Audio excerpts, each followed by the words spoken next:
syururi anfusina wa min sayyiati a'malina may yahdihillahu fala mudhillalah wa may yudlil fala hadiyalah. Asyhadu an la ilaha illallah wahdahu la syarikalah wa asyhadu anna Muhammadan abduhu wa rasuluh la nabiyya ba'dah. Allahumma shalli wa sallim wa barik ala sayyidina Muhammad wa ala alihi wa sahbihi ajma'in. Amma ba'd. Alhamdulillah petang ini kita bisa berkumpul kembali untuk melanjutkan kajian rutin pekanan yang sore ini insya Allah akan melanjutkan kajian Sirah Nabawiyah yang akan disampaikan guru kita, Ustaz Agung Waspodo. Kita punya waktu kurang lebih sekitar 1 jam, Ustaz, sebelum waktu maghrib waktu Maskat. Untuk segera mulai kajian, Ustaz. Baik, bismillahirrahmanirrahim. Terima kasih. Assalamualaikum warahmatullahi wabarakatuh. Alhamdulillah. Wassalatu wassalamu ala rasulillah wa ala alihi wa sahbihi wa mawalah. Asyhadu an la ilaha illallah wahdahu syarikalah. Asyhadu anna Muhammadan abduhu wa rasuluh la nabiyya ba'dah. Allahumma fasholli ala sayyidina Muhammad wa ala alihi wa sahbihi wa sallim ma ba'du. Alhamdulillah hari ini kita lanjutkan kembali kajian Sirah Nabawiyah kita dengan bab ibtida'u maftaradallahi subhanahu wa ta'ala ala nabi sallallahu alaihi wasallam minas salati wa awqatiha. Dimulainya difardukannya oleh Allah subhanahu wa ta'ala kepada nabi berupa salat dan waktu-waktunya. Diriwayatkan oleh Bunda Aisyah, an Aisyah radhiyallahu anha qalat ufturidatis salatu ala Rasulillah sallallahu alaihi wasallam awwala ma ufturidat alaihi raka'ataini kulla salatin. Tapi saya cek dulu nih, kita udah belum ya bahas yang ini atau belum? Terakhir itu? Belum, Ustaz. Belum ya, ini betul ya berarti. Kan setelah Bunda Khadijah kan ya? Setelah turunnya surat Ad-Duha kan waktu itu bahas ya? Ya. Baik, berarti nggak keliru, khawatir keliru. Dan juga ini ngecek sinyal, mungkin tiap beberapa menit saya cek sinyal karena ada kejadian kemarin saya ngomong 15 menit ternyata putus gitu.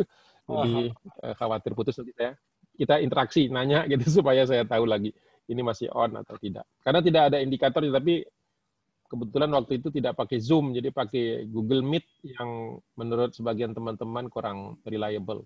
Jadi setelah saya share screen, dia nggak ngasih tahu kalau sebenarnya saya sudah keluar dari Google Meet itu. Jadi saya sekarang insist on using Zoom only. Itu supaya nggak ada masalah kayak kemarin. Baik, bismillahirrahmanirrahim. Jadi diriwayatkan oleh Bunda Aisyah bahwa diwajibkannya sholat itu kepada Nabi sallallahu alaihi wasallam pertama kalinya adalah rakaataini. Dua rakaat kulla sholatin dalam setiap sholat. Ya. Jadi sholatnya hanya 2 rakaat, jadi tidak ada sholat 3 rakaat, 4 rakaat, nggak ada, hanya 2 rakaat. Summa inna Allah ta'ala atammaha fil hadari arba'an wa aqarraha fis safari ala fardiha al-awwali raka'ataini. Kemudian setelah itu, setelah beberapa waktu, Allah Subhanahu wa ta'ala menyempurnakannya atau meningkatkannya untuk mereka yang al-hadari, yang tinggal di tempat di mana dia tinggal, yaitu arba'an, jadi 4 rakaat. Kemudian Allah pun menetapkan bagi mereka fis safari, sholatnya itu kembali kepada sebagaimana keata ini. Jadi kembali lagi di sini kemudian dikenal, jadi sebelum Isra Mi'raj sudah dikenal sudah ada sholat, itu dulu yang pertama. Jadi sebelum Isra Mi'raj sudah ada sholat. Namun sholatnya, nanti ada penjelasan insya Allah. Jadi sholatnya itu hanya 2 rakaat. Setelah sekian lama, tidak diberitahu beberapa lamanya itu, nanti para ulama juga berbeda pendapat. Kemudian sholat itu menjadi 4 rakaat. Tidak ada lagi yang 2, kecuali orang yang lagi safar. Kembali ke awalnya itu, yaitu rakaatain, 2 rakaat. Ya, jadi sudah ada, karena Rasulullah dan para sahabat itu kan juga tidak hanya tinggal di kota Mekah, kadang-kadang keluar, kemudian dalam rangka dakwah juga keluar dari Mekah. Nah, ketika di dalam perjalanan itu mereka menggunakan rumus safar, yaitu sholatnya jadi 2 rakaat. Sebagaimana safar sekarang ya, khusus ya, kecuali yang tidak dikecualikan itu maghrib dan subuh sebagaimana memang sudah 2 rakaat. Nah, kemudian penjelasan yang menarik. Diriwayatkan di sini wa dzakara al-Muzani, Imam al-Muzani, anna sholata qabla al-Isra. Jadi ini penjelasan ini adalah salat-salat sebelum al-Isra. Jadi Isra dan Mi'raj, di mana kita tahu kemudian waktu-waktunya disempurnakan menjadi 5 rakaat, 5 waktu. Kemudian rakaatnya itu ya subuh 2, zuhur, asar, dan isya 4, kemudian maghrib 3 itu setelah Isra Mi'raj. Kanat salatan qabla ghurubi syamsi wa salatan qabla tulu'iha. Nah, jadi salatnya itu kemudian di sini mengambil kepada dalil dari surah Ghafir, surat Al-Mu'min ya, surat Al-Mu'min, surat ke-40 ayat 55. A'udzubillahi minasyaitonir rajim. Bismillahirrahmanirrahim. Fasbir inna wa'dallahi haqqun wastaghfir li dzambik wasabbih bihamdi rabbika bil asyiyi wal ibkar. Shadaqallahu nazim. Ya, fasbir itu maka bersabarlah, inna wa'dallahi haq, sesungguhnya janji-janji Allah itu benar, ya, dipenuhi oleh Allah Subhanahu wa taala. Wastaghfir li dzambika, dan memohon ampunlah kalian, ya. Memohon ampunlah kalian itu terhadap kesalahan-kesalahan kalian atau dosa-dosa kalian. Wasabbih bihamdi rabbika, dan memujilah Allah dengan pujian yang setara, yang setinggi dari kemuliaan Allah itu sendiri, di hari atau di waktu-waktu 2 saja. Bil asyiyi wal ibkar. Di waktu sebelum matahari tenggelam, al asyi, kemudian wal ibkar itu sebelum matahari naik. Jadi before sunset and before atau during sunrise. Jadi hanya 2 waktu sholat itu sampai dengan Isra Mi'raj. Jadi hanya 2 waktu. Beberapa saat di depan, jadi bagi Mekah itu dibagi 2. Periode Mekah dibagi 2, yaitu sebelum Isra Mi'raj dan setelah Isra Mi'raj. Setelah Isra Mi'raj, baik itu di Mekah maupun di Madinah, sudah sempurna sholatnya. Waktu sholatnya sudah sempurna, dan rakaat sholatnya juga sudah sempurna. Nah, sebelum Isra Mi'raj ini ada 2 fase lagi, ada 2 fase. Fase pertama itu sholatnya hanya 2 rakaat, dan waktunya hanya al-asyi wal ibkar, jadi hanya sebelum matahari tenggelam dan sebelum matahari naik. Jadi kalau sekarang itu approximately maghrib dan subuh, ya, approximately, nggak persis. Karena belum ada namanya juga, nggak disebut namanya. Ya. Dan fase kedua sebelum Isra Mi'raj itu jadi 4. Jadi 4 di pagi hari, 4 di sore hari, dan 4 di pagi hari. Tadinya 2, 4, dan jadi 2 kalau lagi safar. Lagi safar. Itu dari penjelasan dari Imam As-Suhaili mengutip Imam Al-Muzani. Ya. Nah, kemudian ada pendapat lain. Waqala Yahya bin Salam. Ya, mislahu. Yahya bin Salam seperti itu juga pendapatnya. Wa qala kana al-Isra'u wa furidus shalah al-khamsu qabla al-hujri, ya. Qabla al-hujri bi'amin. Nah, dia ada penjelasan lagi, ya. Bahwa menurut Yahya bin Salam, dia juga sepakat dengan Imam Al-Muzani, ya, bahwa batas dari penyempurnaan sholat itu adalah al-Isra, yaitu yang Allah subhanalladzi asra bi 'abdihi lailan minal masjidil haram ilal masjidil aqsa. Dan diwajibkan, diperintahkan salat itu menjadi 5 waktu, ya. Itu adalah peristiwanya sebelum hijrah. Jadi setelah Isra Mi'raj, tapi sebelum hijrah itu sudah ada. Jadi menurut beliau sudah ada sholat 5 waktu. Karena ada juga ulama berpendapat baru sholat 5 waktu setelah hijrah ke Madinah. Tapi menurut Imam Yahya bin Salam bahwa ada beberapa waktu. Nah, di sini disebutnya qablal hujri atau qablal hijri bi'amin, setahun sebelum hijrah itu sudah kaum muslimin di kota Mekah, ya, sudah sholat 5 waktu. Begitu keterangannya. Ini saya cek lagi dari Ibnu Abbas, Ibnu Abbas juga pendapatnya sama.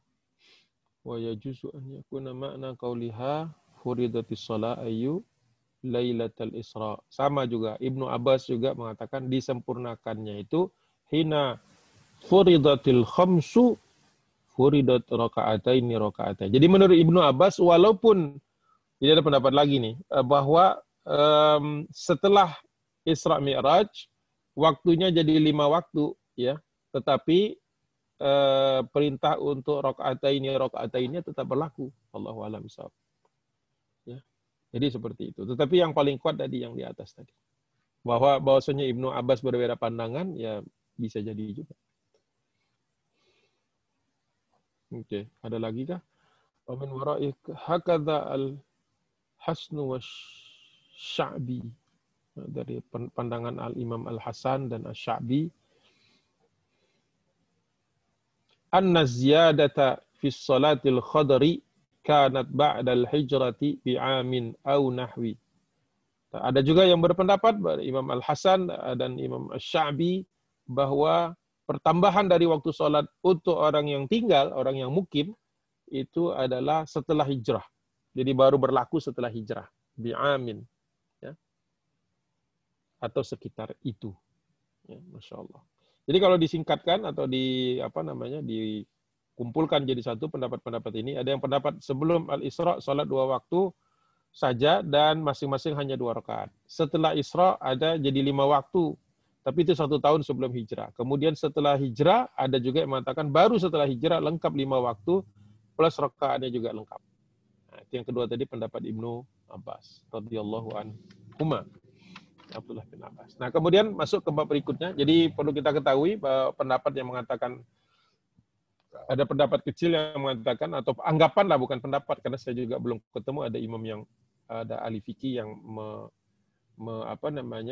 pendapatnya seperti itu. Tapi saya pernah mendengar dari sebagian orang yang mempercayai bahwa sholat itu baru difardukan setelah Isra Mi'rajnya. Itu mungkin pendapat yang aneh, ya, pendapat yang sas yang menyalahi dari pendapat-pendapat ulama, jumhur ulama. Bahwa sholat sudah ada jauh sebelum Isra Mi'raj, tapi baru sempurna setelah itu dengan pandangan-pandangan variasi yang 3. Jadi tidak ada perbedaan antara untuk masalah sholat sebelum Isra Mi'raj. Itu sudah ada. Nah yang berikutnya, annas salata hina ufturidat ala Rasulillah sallallahu alaihi wasallam atahu Jibril. Bahwa ketika salat itu diperintahkan atau difardukan kepada Nabi sallallahu alaihi wasallam, atahu Jibril wa huwa bi'ala Makkah. Pada waktu itu didatangi oleh Jibril alaihissalam, Rasulullah sedang berada di bagian bukit-bukit kota Mekah. Ya. Fahamazalahu bi'aqibihi fi nahiyatil wadi fanfajarat minhu ainun. Ya. Kemudian Jibril menghentak-hentak kakinya, lututnya. Aqibihi, ya, menghentak-hentakkan lututnya di sebuah lembah, ya, sebuah lembah atau bekas aliran air, wadi. Fanfajarat minhu ainun. Kemudian muncul keluar ya, menyembur dari tempat yang dihentakkan itu air. Jadi mungkin seperti mata air keluar, muncrat begitu. Fatawadha'a Jibril alaihi salam wa Rasulullah sallallahu alaihi wasallam yanzuru ilaihi liyuriyahu kaifatuhuri lis-salati. Kemudian Jibril memperagakan wudu. Jadi belajar wudunya Nabi bukan wudu begini satu, ya, jadi nggak pakai spreadsheet, nggak pakai PowerPoint gitu ya, nggak diceramahi gitu. Wudu itu begini ya, nanti nunduk dikit begini nggak, suruh nonton. Maka bahasanya tadi wa Rasulullah sallallahu alaihi wasallam yanzuru ilaihi liyuriyahu kaifatuhuri lis-salati. Jadi Rasulullah menyaksikan ya langsung itu ya, menyaksikan langsung karena Jibril menemui beliau baginda Nabi SAW dan melihat bagaimana caranya bersuci untuk sholat, ya, bersuci untuk sholat. Nah setelah itu sebagaimana pendidikan setelah diperagakan maka disuruh melaksanakan, meragakannya sendiri, memperagakannya sendiri.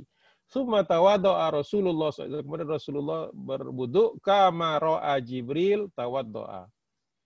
Melihat atau berwudu sebagaimana persaksian atau sebagaimana yang baginda lihat Jibril melaksanakannya. Nah, tidak dikasih tahu keterangan, tapi kita sudah langsung bisa memahami bahwa ketika Rasulullah wudhu itu ya di apa istilahnya quality controlnya itu bukan quality, kesahihannya gitu dilihat oleh Jibril. Ya, jadi kalau ada seandainya ada kesalahan sudah diperbaiki di situ. Ya, kalau tidak ada berarti sudah sempurna asumsi dasar kita karena tidak disebutkan adanya kesalahan ya berarti tidak ada salah. Jadi ini baginda Nabi SAW sebagai seorang murid ya jadi sebagai seorang yang belajar bagaimana wudhu dengan cara menyaksikan Jibril alaihissalam wudhu. Nah nanti ketika Rasulullah menjelaskannya kepada para sahabat barulah ada verbalisasinya gitu. Bahwa ini di sini, ini di sini, di sini. Tsumma qama bihi Jibril fa shalla bihi wa shalla Rasulullah sallallahu alaihi wasallam bi salatihi. Kemudian Rasulullah SAW berdiri bersama Jibril dan memulai sholat dengannya, ya. Dan ini merupakan sholatnya. Maksudnya sholat itu sholat yang pertama kali dilakukan itu makmumnya Rasulullah kepada Jibril alaihissalam. Ya. Tsumman sarafa Jibrilu alaihissalam. Kemudian Jibril berlalu atau Jibril meninggalkan Nabi SAW setelah itu. Ya.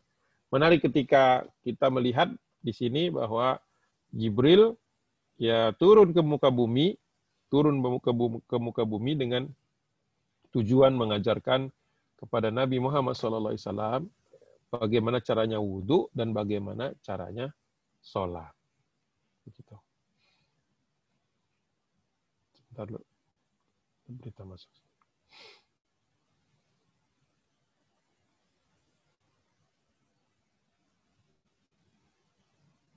Sementara masih kedengaran ya, khawatir nggak kedengaran lagi.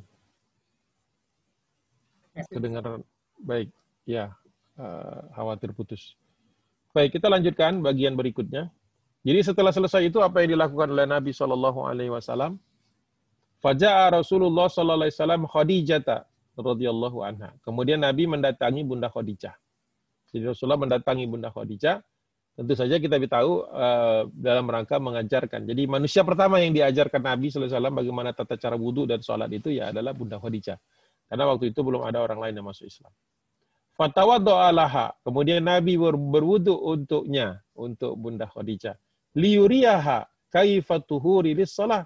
Dan kemudian agar dilihat oleh Bunda Khadijah bagaimana caranya berwudu, ya, bersuci untuk sholat. Kama ra'ahu Jibrilu fatawaddo'at kama tawaddo'a laha Rasulullah sallallahu alaihi salatu wassalam. Kemudian setelah itu ya sebagaimana didemonstrasikan wudu itu kepada Bunda Khadijah sebagaimana Nabi melihatnya dari Jibril. Setelah itu fatawaddo'at, kemudian Bunda Khadijah setelah menyaksikan bagaimana caranya kemudian berwudu, ya, kama tawaddo'a laha Rasulullah sallallahu alaihi wasallam, sebagaimana diperagakan oleh baginda Nabi sallallahu alaihi wasallam. Tsumma shalla biha Rasulullah sallallahu alaihi wasallam kama shalla bihi Jibril fa shallat bi salatihi. Kemudian Nabi SAW memulai salat berjamaah.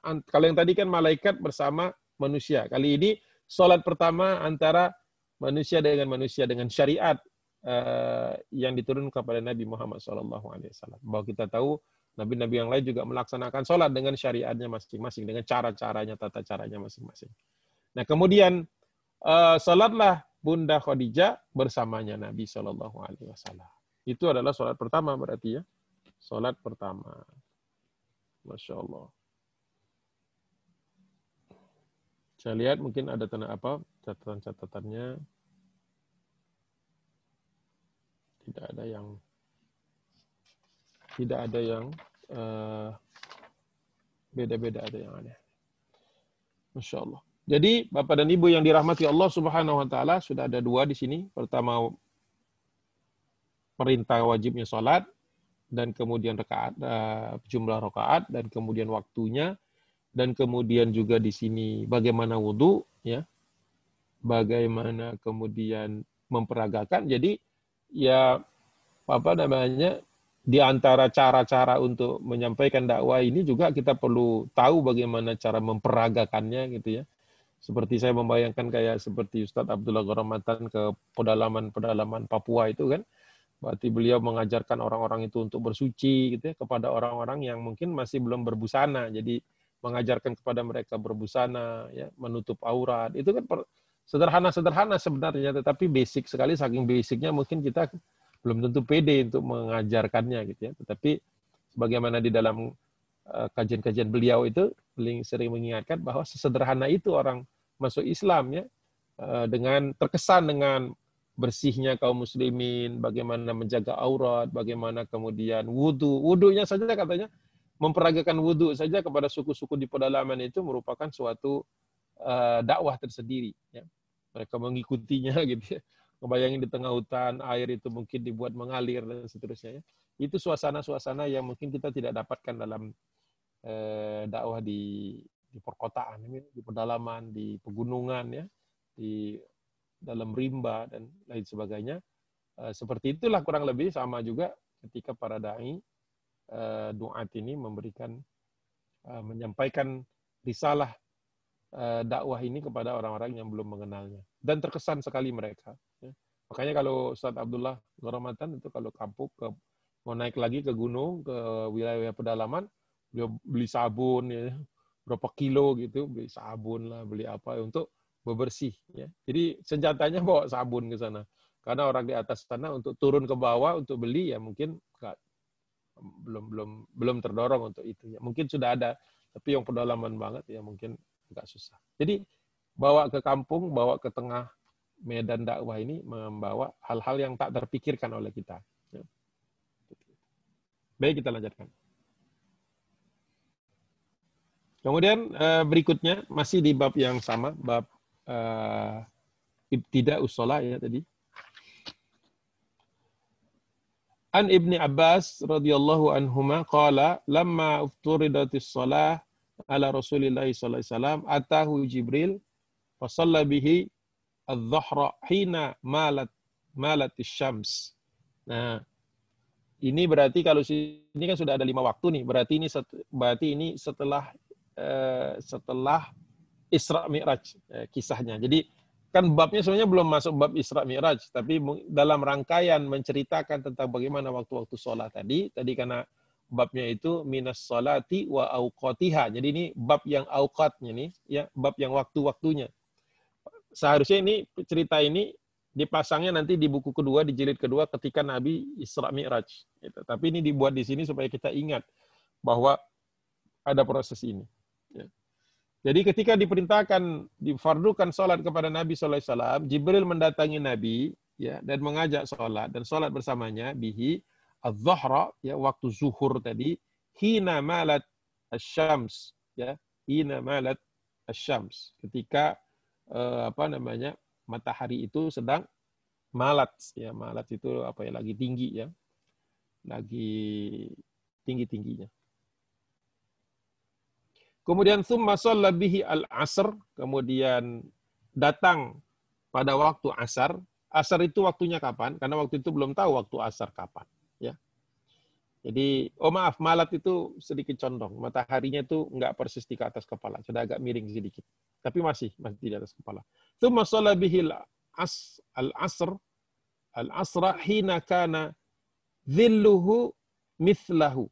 Nah, ketika datang waktu asar itu, indikasinya adalah bayangan seseorang itu setinggi bayangan dia. Jadi asarnya itu bayangannya kalau kita berdiri itu, kalau kita kasih ada matahari, ada tiang gitu berdiri. Nah, bayangannya ini sama tingginya dengan manusia. Jadi kalau sekarang itu mungkin sekitar menjelang jam 3-an lah ya, jam 3 lewat sedikit atau kurang sedikit, itu ketika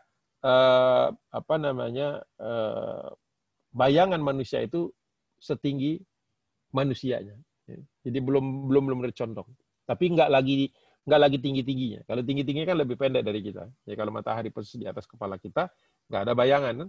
Kalau dia bergeser sedikit, ada sedikit. Nah, kalau kita bergesernya itu sudah hampir 45 derajat mungkin, ini sudah jaraknya mungkin sudah lebih panjang daripada manusianya kan.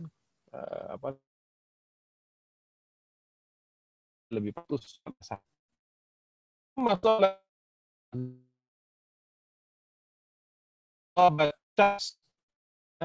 datang ketika matahari betul-betul sudah hilang.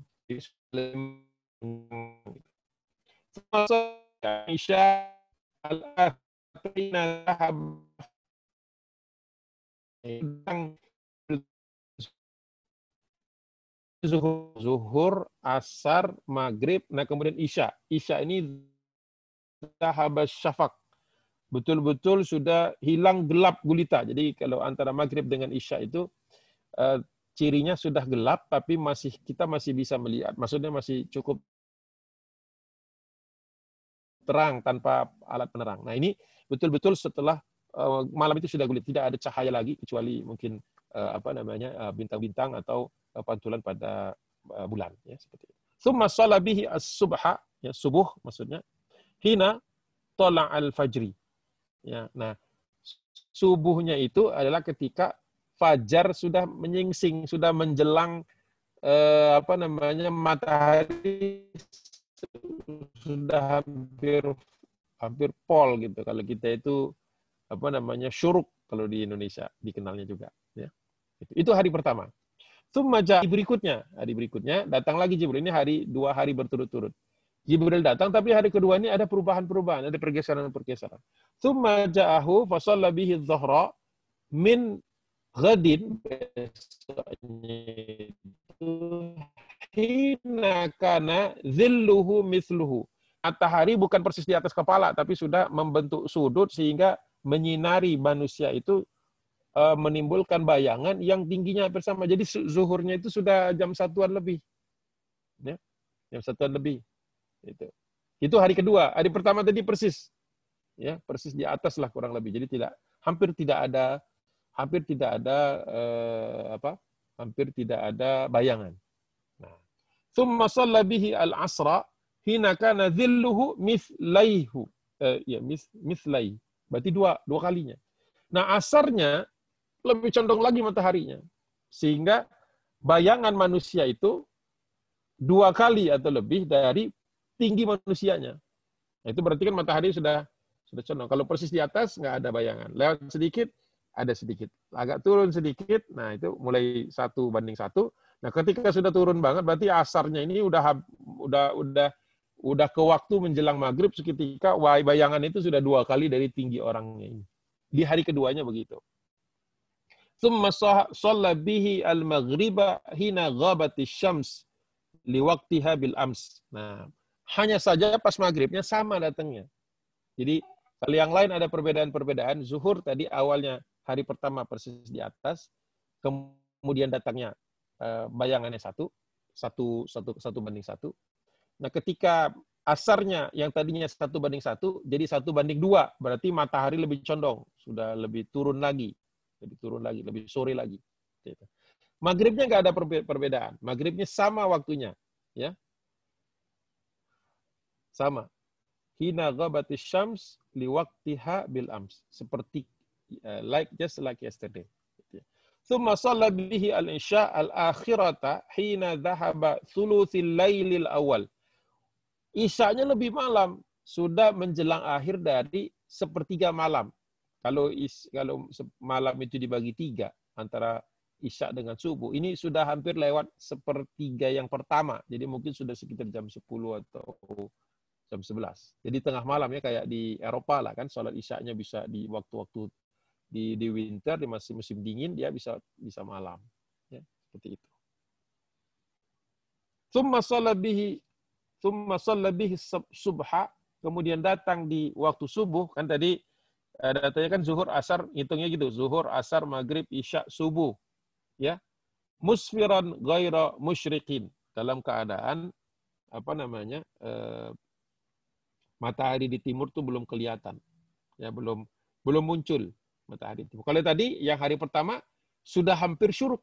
Nah, yang sekarang ini mataharinya belum turun. Ya, seperti subuh yang kita ketahui sekarang.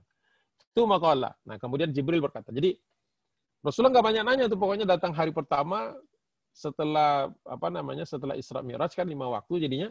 Nah, datangnya waktu hari itu seperti yang tadi, kemudian hari kedua tadi 5 waktu tadi seperti tadi Rasulullah ikut bahwasanya ada pergeseran waktu, Rasulullah paham, tapi Rasulullah tidak nanya-nanya. Ya, pokoknya ikutin aja Jibril. Nah, baru kemudian Jibril alaihissalam memberikan petunjuk. Tsumma qala, ya Muhammad, wahai Muhammad, as-salatu fiha bainas salatikal yauma wa salatuka bil ams. Wahai Muhammad sallallahu alaihi wasallam, ambillah salatmu sebagai patokan dari waktu-waktu salat untukmu dan umatmu, itu separuh hari yang pertama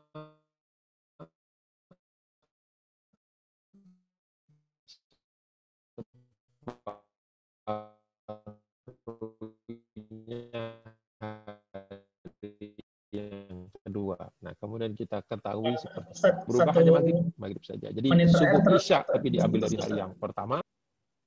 Oh ya, putus-putus ya. Di mana tadi 1 menit itu? Yang perkataan ya, yang perkataan. Iya. Ya.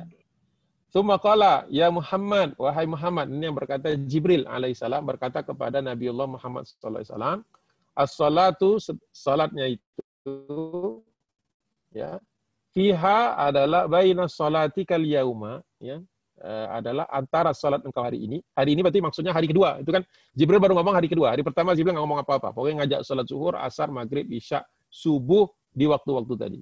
Datang besoknya lagi zuhur, asar, maghrib, isya, subuh baru ngomong. Jadi ngomongnya itu adalah di subuh yang kedua. Ambil separuh hari ini dan ambil separuhnya lagi yang kemarin, kata Jibril alaihissalam. Makanya kemudian kita mengetahui bahwa isya itu adalah ketika kepekatannya sudah hilang, tapi tidak masuk yang sepertiga akhir dari sepertiga pertama malam itu. Maghrib tidak berubah, yaitu ketika matahari baru matahari sudah hilang, ceklek hilang seperti itu, masuk maghrib. Asarnya berarti ngambil yang mithlihi seperti ya 1:1. Kemudian zuhurnya ngambil yang sedikit lewat dari atas kepala. Jadi lewatkan sedikit saja. Seperti itu. Ya. Dan subuhnya, subuh tadi sudah ya, subuh sudah. Gitu. Baru lengkap. Jadi diambil dari separuh hari ini dan separuh yang kemarinnya. Ya, Masya Allah, prosesnya itu sendiri. Bahkan waktunya sendiri memproses. Makanya kalau melihat sebagian hadis itu ada yang mengatakan Rasulullah pernah sholatnya itu, zuhurnya itu melewatkan waktu-waktu terpanas gitu. Kemudian Rasulullah SAW juga memerintahkan asar tepat di ketika matahari itu sudah mulai tidak sepanas siang harinya itu antara zuhur dan asar, berarti sudah turun kurang lebih 1 perbanding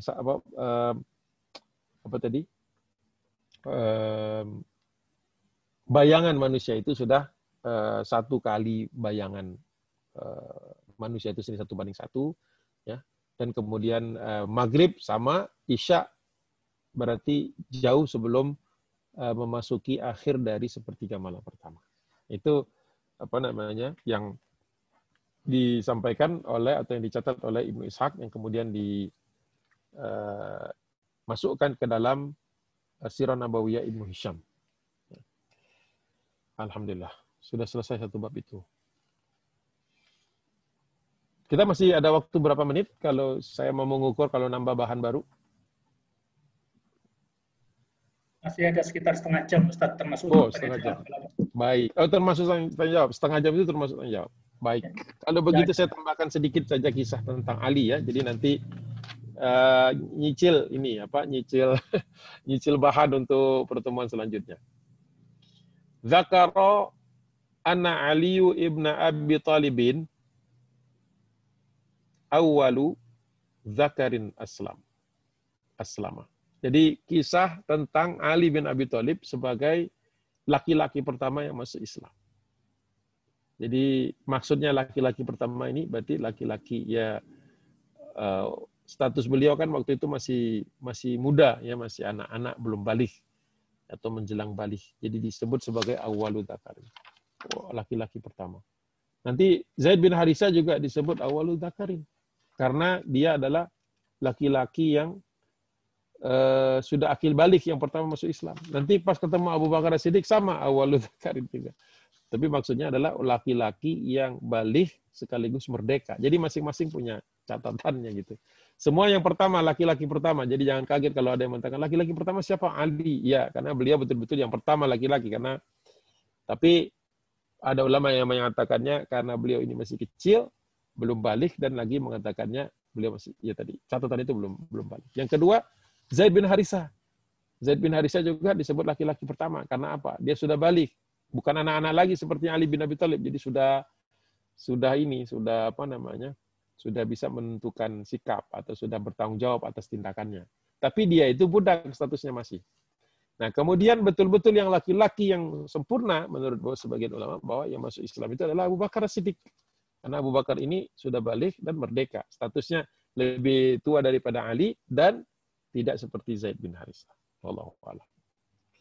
Tsumma kana awwala dzakarin minan nasi amana bi Rasulillah sallallahu alaihi wasallam ma'ahu. Bahwa laki-laki pertama dari kalangan manusia yang beriman kepada Rasulullah wa shalla ma'ahu dan salat bersama Nabi sallallahu alaihi wasallam itu adalah Ali bin Abi Thalib. Wa saddaqa biha ja'ahu minallahi ta'ala dan membenarkan apa yang Allah datangkan kepada Nabi sallallahu alaihi wasallam itu adalah Ali ibnu Abi Thalib bin Abdul Muttalib ibni Hashim. Ya. Ridwanullah wassalamuhu alaihi. Wa huwa yawma idzin ibnu Ashri sinina. Jadi namanya Ali bin Abi Thalib bin Abdul Muttalib bin Hashim. Semoga Allah merahmatinya. Dan waktu itu usianya baru saja 10 tahun. Baru mau masuk 10 tahun. Ya.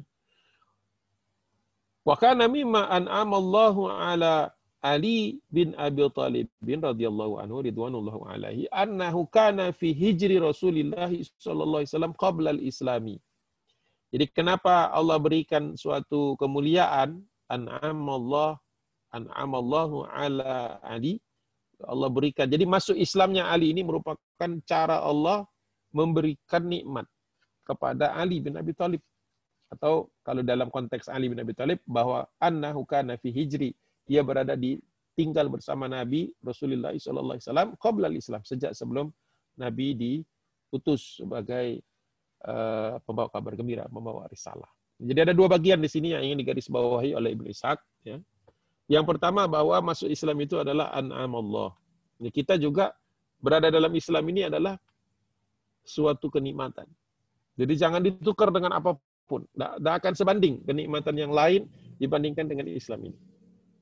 Itu yang pertama. Yang kedua, bahwa Ali bin Abi Thalib tinggal bersama Nabi. Nah, disinilah kemudian masuk sirahnya. Kemudian dijelaskan kenapa dia tinggal di rumah Rasulullah qabla al-Islam, sebelum Islam. Sebelum Islam ini maksudnya sejak dari Rasulullah SAW belum menjadi Rasul. Ya. Baik. Penjelasannya adalah karena min ni'matillahi ala Ali bin Abi Thalibin, ya nikmat tadi sudah. Wa mimma sana'allahu lahu wa aradahu bihi minal khair. Dan ini adalah memang sudah keputusan dan keinginan dari Allah atasnya agar dia mendapatkan kebaikan. Ya. Jadi kita perlu bersyukur juga kalau kita itu dipilih Allah, kita itu ada di dalam Islam itu pilihan Allah, dipilihkan sama Allah SWT.